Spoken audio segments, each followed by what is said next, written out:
এই যে দেখুন হয়ে গেল আমার দারুণ স্বাদের পেয়ারা এবং বড়ির ভর্তা। এই ভর্তাটা খুবই মজার, খুবই সুস্বাদু। আপনারা একদিন না বানিয়ে খেলে পর আপনারা বুঝতে পারবেন না। এই যে দেখুন, দেখতে কতটা লোভনীয়। এই যে আপনারা দেখুন, আমি তো বানাতে বানাতে লবণ দেখতে দিয়েছি যে আমি বেশ অনেকখানি আমি খেয়ে ফেলেছি। তা আপনারাও এইভাবে বানিয়ে খাবেন। ওই যে বলেছি না, বড়ি না থাকলে তেঁতুল দিবেন। তবে আমাদের এখানে বড়িটা ফ্রোজেন ফ্রোজেন বড়ি পাওয়া যায়, তো কাজে বড়িটা দিবেন। বড়িটা দিলে এই খেতে আরও ভালো লাগে। তো এইভাবে আপনারা এই বানিয়ে দেখবেন আপনাদের কাছে কতটা ভালো লাগে। তখন দেখবেন যে এই ভর্তার প্রেমে আপনারা পড়ে যাবেন। প্রতিদিনই আপনারা এই ভর্তাটা খেতে চাবেন, এই ভর্তাটা খাবেন। এই কারণ এই টক জাতীয় জিনিস কিন্তু সব কিছুর উপকারী।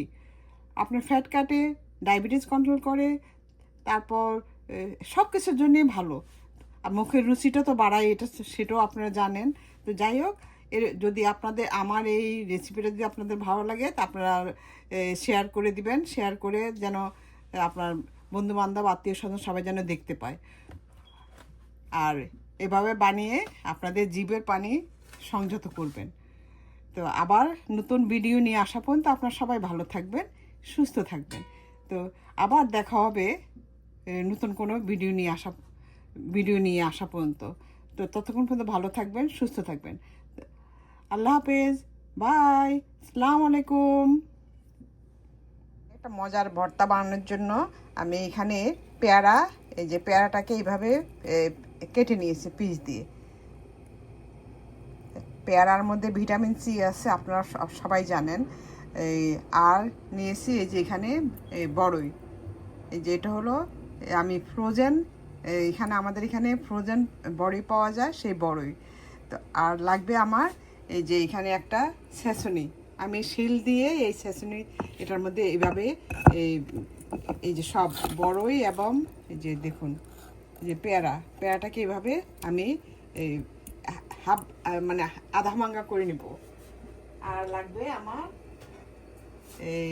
এই যে ধনিয়া পাতা, কাঁচামরিচ, আর এই কাসুন্দি। এই যে আমি এই কাসুন্দিটা দিয়েই করব। এই যে কাসুন্দি, এই যে রাঁধুনির যে কাসুন্দি, এই কাসুন্দিটা দিয়েই আমি এই ভর্তাটা বানাবো। এই ভর্তাটা খেতে খুবই মজার, খুবই সুস্বাদু। আর এছাড়া আর দিব কয়েকটা রসুন। এই রসুন আমি এটাকে এই যে একটু চুলার মধ্যে একটু টেলে নিয়েছি, এই যে দেখুন। তো রসুনটা দিতে না চাইলে সেটাও স্কিপ করতে পারেন। আর লাগবে লবণ। এখন আমি এই পেয়ারাটাকে আমি একটু হাফ ভাঙা করে নিব, আর এই বড়িটাকেও আমি সেই মুহূর্তে হাফ ভাঙা করে নিব। তো এই ভর্তাটা খুবই মজার। এটা আপনারা কয়েকদিন একবার একটু বেশি করে বানিয়ে আলাদা আলাদা ছোট ছোট বক্সে করে রেখে আপনার ডিপে রেখে দিতে পারেন। যখন মন চাবে তখনই বের করে খেতে পারেন। আর টক সবসময় খাওয়া ভালো। এটা ডায়াবেটিস বলেন আর যে কোনো কিছুর জন্য টক রেগুলার যদি আপনার টক খান তাহলে এই যে পেটের চর্বি কাটবে, ডায়াবেটিসের উপকার। তো কাজেই আপনারা হাজার খাওয়ার মধ্যে টকটা খাওয়ার অভ্যাস করবেন। এটা শরীরের জন্য খুবই ভালো, যে কোনো টক। এই যে তাহলে আসুন আমি কিভাবে ভর্তাটা করব সেটা একটু দেখে নেওয়া যাক। আমার বড়িটাও হয়ে গিয়েছে।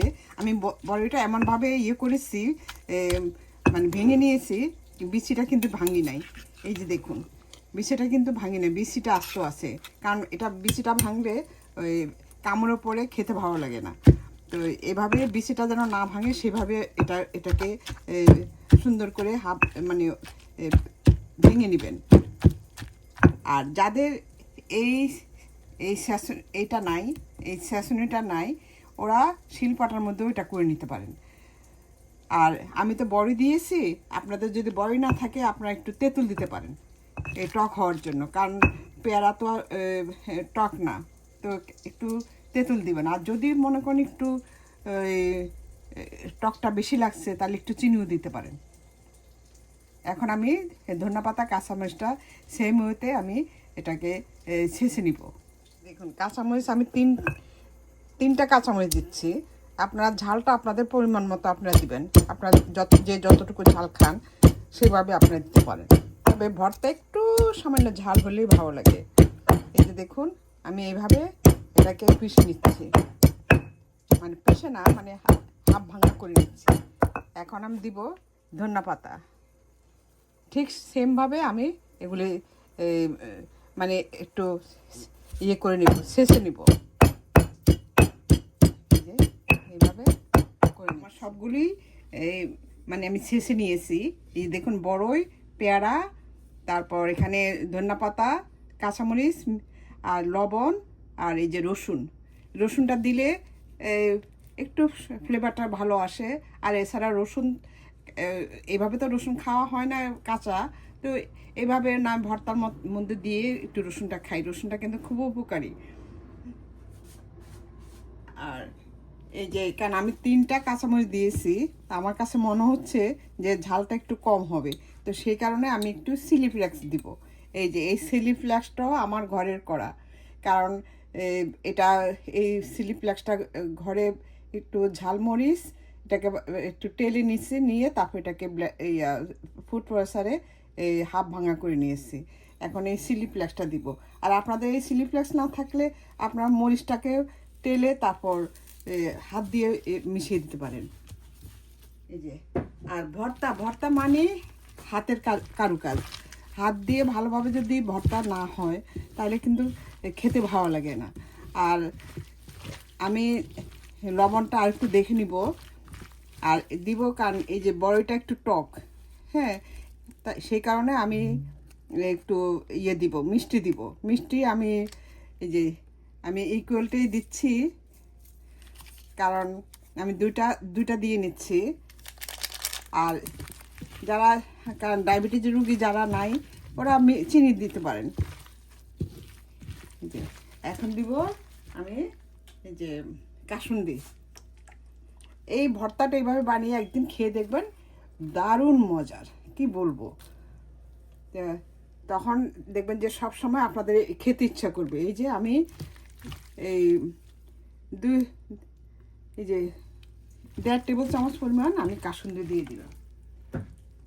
কাসুন্দিটা দিলে ভর্তার স্বাদ দ্বিগুণ বেড়ে যায়। এই যে দেখুন আমার দেখতে কত লোভনীয় হয়েছে। আপনারা দেখে আপনাদের জিভের পানি, হয়তো অনেকেরই জিভের পানি চলে আসছে, তো আমার করার কিছু নাই। আপনারা এভাবে বানিয়ে খাবেন আর জিভের পানি সংরক্ষণ করবেন, সংযত করবেন জিভের পানি। এভাবে বানিয়ে খাবেন আর জিভের পানি সংযত করবেন। তো আর এভাবে বানিয়ে আপনারা খেয়ে, আর আমি দেখুন আমার আরেকটু লবণ লাগবে।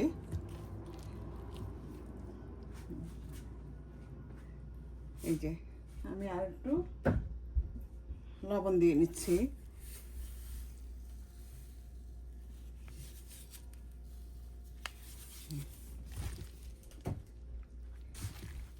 এই যে এভাবে বানিয়ে আমি এরকম ছোট ছোট বক্সের মধ্যে করে তারপর আমি ডিপে রেখে দিব। যখন প্রয়োজন হবে তখন এরকম একটা নামিয়ে খাবো। আপনারা আপনাদের পছন্দ মতো যে কোনো জিপলক ব্যাগে রাখতে পারেন, এরকম ছোট প্যাকেটে রাখতে পারেন, রেখে যখন মন চাবে তখনই বের করে খেতে পারেন। আর এরকম ভর্তা প্রতিদিনই খাবেন, আপনার স্বাস্থ্য ভালো থাকবে, শরীরও ভালো থাকবে, মুখের রুচি আসবে, তারপর ডায়াবেটিস কন্ট্রোল থাকবে, এই ফ্যাট কাটবে। আর আপনাদের সবচেয়ে বড় জিনিস হলো আপনাদের মুখের রুচিটা বাড়িয়ে দিবে। তো এইভাবে প্রতিদিন ভর্তা খাওয়ার অভ্যাস করবেন। হয়ে গেল আমার মজার ভর্তা, পেয়ারা এবং বড়ইয়ের ভর্তা। আর ওই যে বলেছি না, যদি আপনাদের বড়ই না থাকে আপনারা তেঁতুল দিবেন।